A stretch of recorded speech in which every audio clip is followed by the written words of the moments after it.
Hey everyone, welcome back to K-Korner, the channel where we dive into the wild world of entitled people and their unbelievable stories. Hope you enjoy it, and without further ado, let's go. Can't believe I finally have a reason to post here. My boyfriend, 27 male, is the sweetest, most understanding, non-confrontational person ever. He's also 6'4", a 100 red gentle giant. We were on a plane visiting family. He has the aisle seat, and there's a girl, maybe 20 years old, sitting in front of him. Before we take off, the boyfriend happens to be getting something out of his backpack under the seat. Without warning, this girl thrusts her seat back with all of her might, slamming into my boyfriend's knees and face. Surprised, he leans back. But this girl seems confused about why her seat isn't going back very far. 'Cause, boyfriend has long legs and she literally hit his face. He let her continue to slam her seat on his knees multiple times until he finally said, "Please stop." She had no headphones on, was not distracted, and could obviously hear him, and she didn't answer him, though she did stop. She did the thing where she flipped her long hair over the seat onto his lap, which I really only thought people faked for TikTok. There was an old lady sitting next to boyfriend, bless her heart, who poked the girl and said, "You're being very rude." Girl still didn't answer. This old woman had a petty battle with this girl the entire flight to move the long hair out of my boyfriend's lap. Girl flips her hair, and the old lady moves it back. I genuinely can't believe people like this are real. It was only a 1-hour flight. I was in a different part of the plane, but if I would have known this girl was literally hurting a stranger, much less someone I love, I would not have let her get away with it.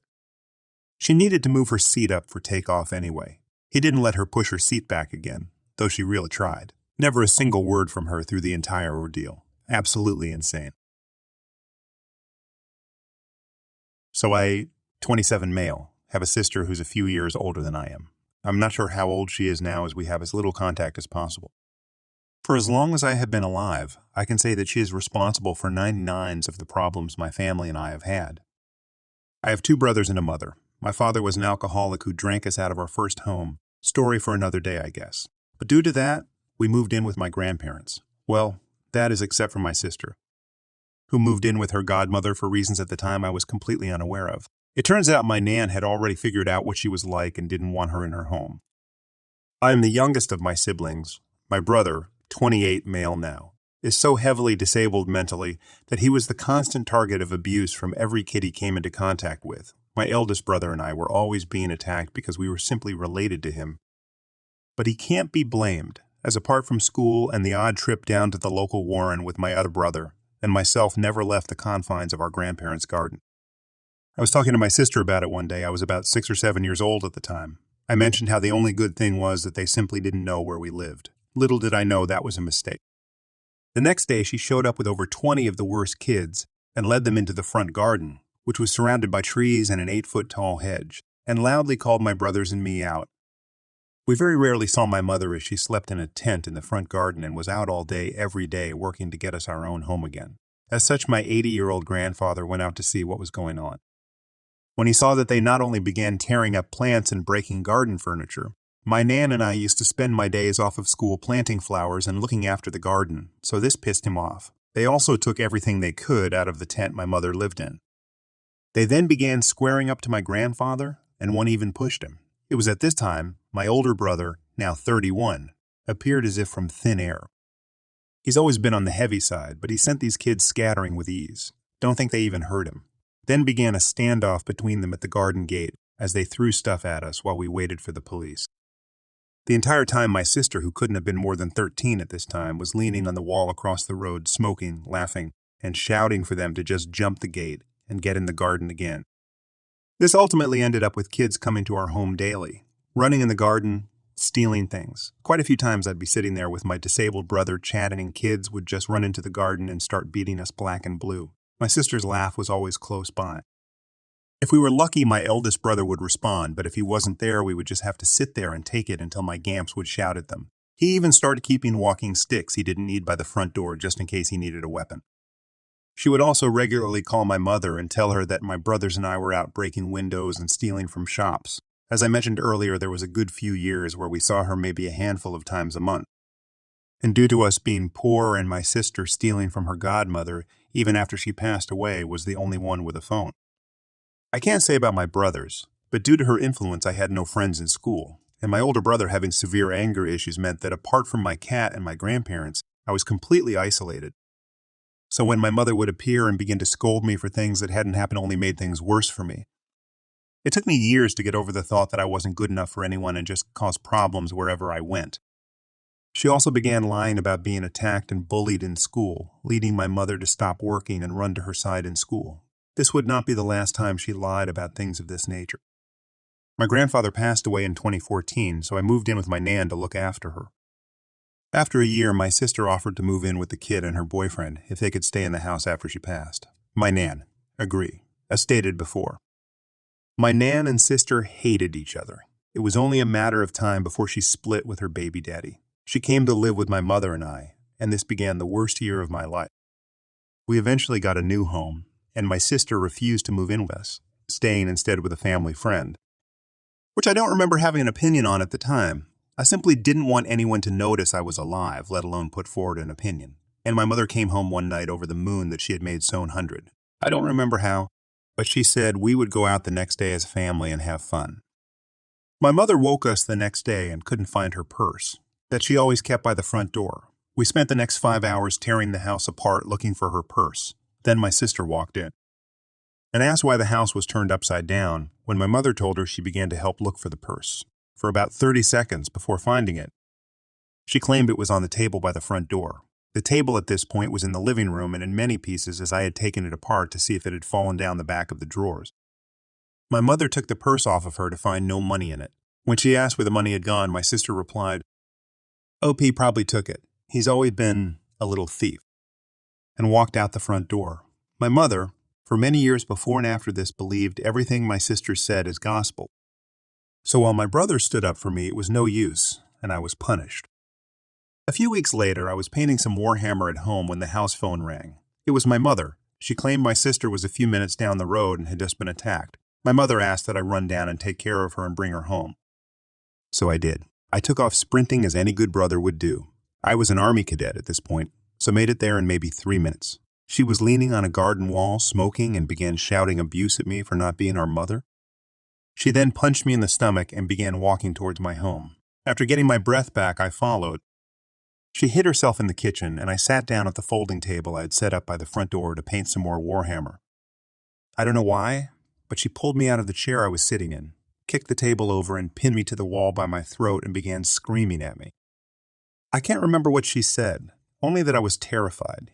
Being 11 or 12 years of age, I didn't know how to react, and her arms being longer than mine, I couldn't reach her to help myself. My mother walked in through the front door and she dropped me, claiming I was trying to attack her. My mother believed her tears and I was sent to my room. None of my Warhammer models survived. Looked like he stamped on them afterward. My eldest brother Steve was also an Army cadet and was perhaps the happiest he would be till he met his now life partner.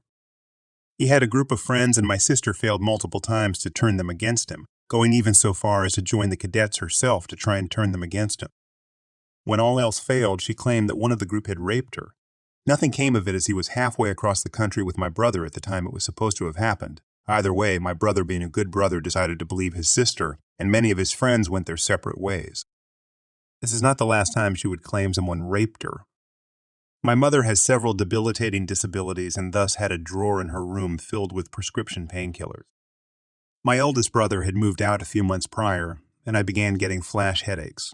A blinding light for a second and then hours of throbbing pain. Thought I had a brain tumor. Turns out it was a trapped nerve and I'm fine. But after a few weeks of pain, I finally asked my mother if I could have some painkillers to help me sleep. She of course let me. The next 7 years I would be routinely asked why I was taking so many pain meds. I always told her I wasn't after the headaches were fixed. I did not need them. But they kept going missing, pots full of them at a time in some cases. And being as only my disabled brother and I lived at home, it was easy to blame me. Eventually, my brother got moved to his own flat on disability, and it was just my mother and I at home. And for a while, things were good. I'd cuddle my now old black cat, named Baggers, and watch TV with my mother. My sister got with an amazing man who I love very much and moved in with him. This wasn't new, as she was moving from one man to the next as soon as the family friend kicked her out at 18, but he stuck around longer than usual. My mother told me one day that she may be splitting up with him and was quite upset about it as she, too, really likes him. The next month, she got pregnant. When I went out for a drink with her boyfriend, he got really pissed and confided that he didn't understand how it could happen. She was on the pill, and he always wore a condom. She now has 2 kids with him, and they are separated.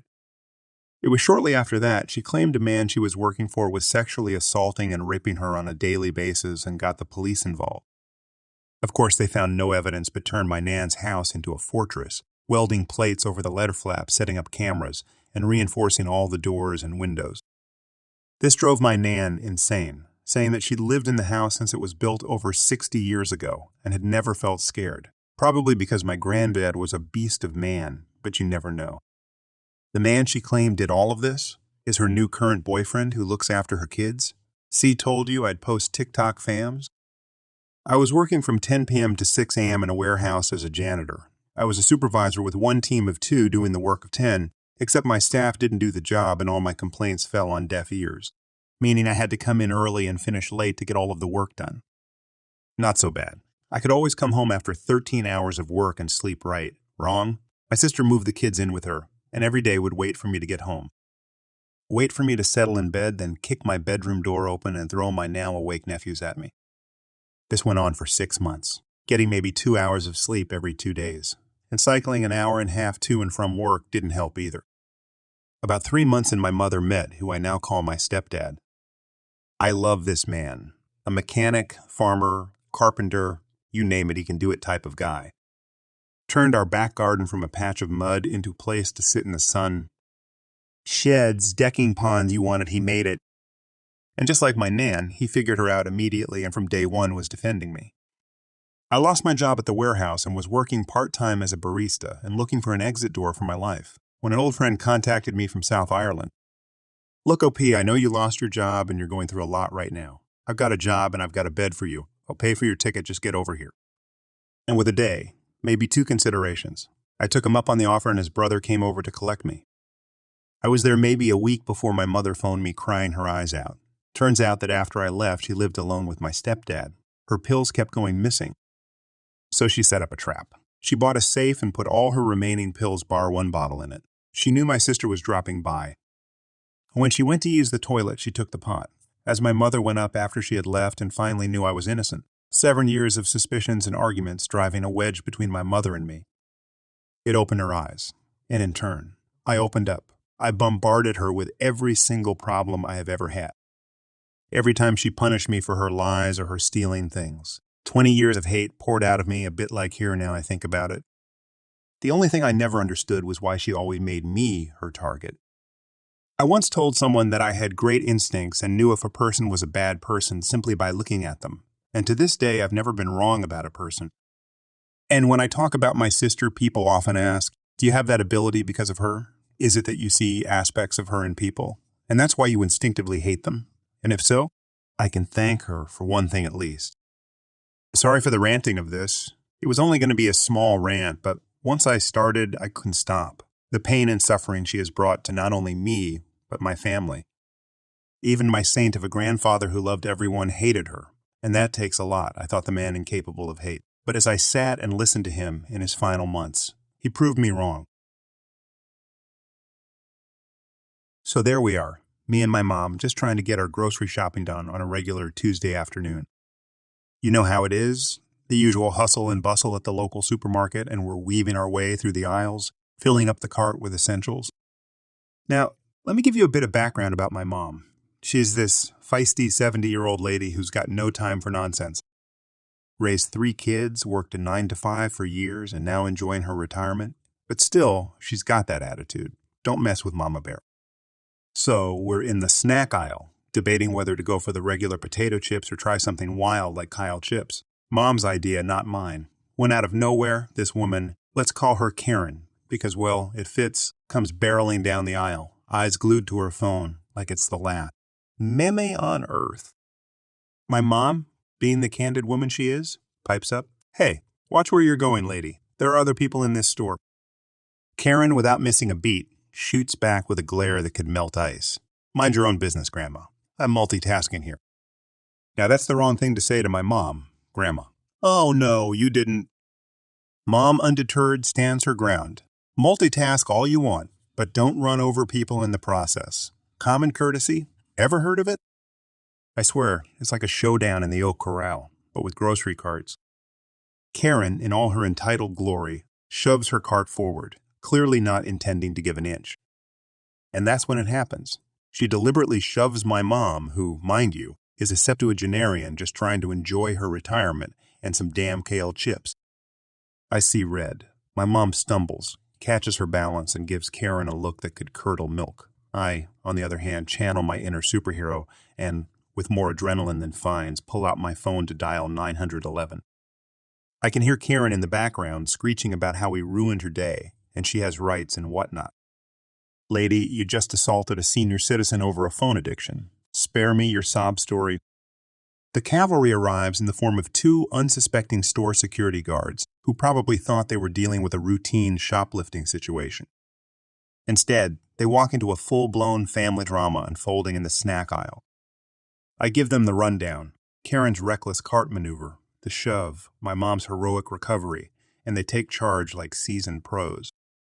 One of them radios for the real cops while the other tries to reason with Karen, who's now on the phone with someone, presumably her lawyer or her yoga instructor. I can't tell. The police show up, and after reviewing the security footage, it's clear as day what went down. Karen, still feisty as ever, is placed in cuffs while spouting off about her rights and how she's going to sue everyone from the store to the snack aisle manufacturer. As they're leading her away, my mom, the unsung hero of this tale, looks at me and says, "Well, that's enough excitement for one Tuesday." I couldn't agree more, Mom. So there you have it. A regular trip to the supermarket turned into a showdown with Karen, the phone-addicted daredevil. Morale of the story: don't mess with my mom in the snack aisle. Enjoying the stories yet? If you do, please subscribe, like, and comment. Initials for clarity. Me, 24 male. My mother, 50 female. My brother, 23. Bro, my sister, 30. Sis. Cheating stepdad, 45. Chris, stepdad's coworker, 25 female. Betty, the other woman, 40. Darla. This may be a long one. Apologies in advance. I moved in with my mom after her marriage of 25 years with my bio-dad was ended. He was a manipulative asshole, but that's another story. Shortly after the divorce, my mom introduced me to her boyfriend at the time, Chris. Now, my mom worked as a corrections officer at the county jail. The boyfriend was a former inmate and for a DUI. That should have been the first red flag, but my mom was grieving a long marriage, and I didn't want to push the subject. Chris seemed to make her happy, and that was enough for me. Me, bro, and sis all moved in with Mom and Chris, and we seemed to get along okay. Chris and I bonded a bit over our love of video games, and all seemed well. That is until 2017.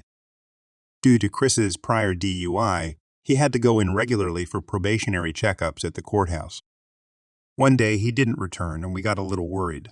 We then received a phone call from him, from Texas. Turns out, when he arrived at the courthouse that day, he was jumped by the FBI. His family from Texas was implicated on a number of gang and drug-related crimes, and due to a situation where he was in a vehicle during a drug handoff, he was on the hook as well. He ended up agreeing to testify against his family members in exchange for a shorter sentence, and allowed to be out of prison before the trial. My mom was distraught, and over the course of many phone calls over a year, they worked out their marriage plans when he returned. His store owner at the DQ he worked at allowed him to come back as well, back to his store manager position. Soon after, the drinking started. Now, obviously, because of his DUI, Chris was clearly no stranger to drinking. He began to drink more and more, to the point where he was consuming half a 24-pack of beer a day. Chris was a mean drunk. He regularly started fights when wasted, and while they never got physical, he wasn't exactly kind with his words. My mom enabled his behavior for several years, saying the stress was getting to him from work and from the upcoming trial. Finally, after several years, my mom had enough. Chris came home extremely drunk one night, and my mom confronted him. She asked if he'd been drinking, and when he didn't deny it, she kicked him out. He went to live with a friend temporarily. The next morning, Mom asked us to help gather a few of his essentials so that he didn't have to re-enter the home until he was sober. While we were gathering his things, we heard a knock at the front door. We opened it to find Betty, one of Chris's coworkers and someone I went to high school with. She told my mom she had something important to share. After sitting my mom down and telling her not to share where she got the info from, Betty told my mom about how Chris was cheating on my mom with Darla, how he regularly had Darla perform sexual acts in and around his workplace, how Betty had caught them, and how Chris told her that if she ever told my mom, he'd fire her. He was the store manager. And finally, how Darla was pregnant. My mom was angry. After the initial shock wore off, she told us to round up all of Chris's things and to dump it outside. We took everything of his out of the house and tossed it all in the alley behind our house. Chris had no reason or ability to return to the house. It was rented with only my mom on the paperwork, so no issues there. In the meantime, she called and confronted him. He confessed to the entire affair, and that he was happy Darla was pregnant because that meant he'd finally have a child of his own. Mom refused to have more kids. We three were massive strains on her body. She likely wouldn't survive anymore. He refused to apologize for any of his actions. My mom arranged for him to collect his items from the alley, with an officer present, and he left our lives. The revenge. Now, my mom clearly wanted to dust her hands off him and move on. She was already quite emotional from the whole ordeal and wanted nothing more from him. But Sis Bro and I had our ideas. First, we called his workplace. DK operates as an independently owned franchise, and the owner of this branch owns several branches in the area. He was also a good friend. We informed him of the sexual acts being performed on the premises, and he went the processes of getting Chris booted from his position and barred him from any of the branches in the area. Finally, Betty got his position after he left and now runs a tight and clean ship. Chris no longer had a job or a place to live, and so went to live with Darla in a town about an hour away. We found out that he started working at another DCE kin that town and informed the owner of that location of the situation. It took significantly longer, due to there being no current indecent actions occurring there, but eventually he lost that job too.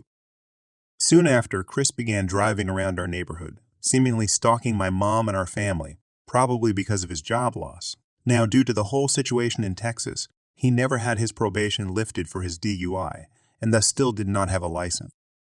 He never had to drive when he lived with us, since work was local and we could drive him as needed. But here was clearly driving around by himself when he shouldn't be. We contacted the police and informed them about Darla's vehicle in our neighborhood and that we believed Chris was driving it without a license. We told them to pull over the vehicle next time they see it, as it would likely be driving again. Sure enough, a few weeks later, we were told that Chris indeed was pulled over and sent back to the local jail for driving without a license, and while intoxicated. The police also did a search of the home he was staying at and found several guns at the premises. Since he was a felon, he was not legally allowed to have weaponry on the premises, meaning there was more jail time tacked on. By the time his jail time had finished, it was just in time for him to be sent back to incarceration in Texas for the trial. Chris's son was born while Chris was in prison. Darla evidently realized what an absolute ass Chris was and cut ties with him while he was in prison. During his prison time, Chris started sending tons of letters to my mom stating how sorry he was, pleading to take him back and ranting about how it wasn't his fault, all in the same letter, mind you. Mom burned every one of them. We moved on, moving out of state. Chris evidently got out of prison some years ago and now lives in Kansas, struggling and fighting child support, which Darla sued him for. Mom now has a new boyfriend who treats her right and cares a lot more than Chris ever did. Bro and Sis moved on and out, and I still live with Mom, assisting her with the newly purchased home that we've been renovating. Life's looking okay. I was reminded of this by a chat with a coworker about cheaters and thought to post it here for others to enjoy. So I have this family member who seems to think everyone owes her because family. She moved here with her husband and kids to be close to their parents and proceeded to get butthurt because their parents didn't devote all their time to her and her kids, and worse still, didn't spend all their money showering the kids with gifts. My husband and I have recently built a house, and it was finally finished in time for us to move in before Christmas. I have a lot of children. Some are adults and have moved out of the family home. The only thing I wanted for Christmas was to spend our first Christmas in our new home with all of our children together for the first time in years. They always come and visit around this time of year, but with spouses, work, and other obligations, we haven't been all together at the same time for years, and especially not on Christmas Day. But this year my wish was granted, and I was Buddy the Elf excited for Christmas this year. Last Christmas, entitled family member fed me a sob story about how they have no one and Christmas will be just horrible. So I told her they could join us if they wanted to, which they did.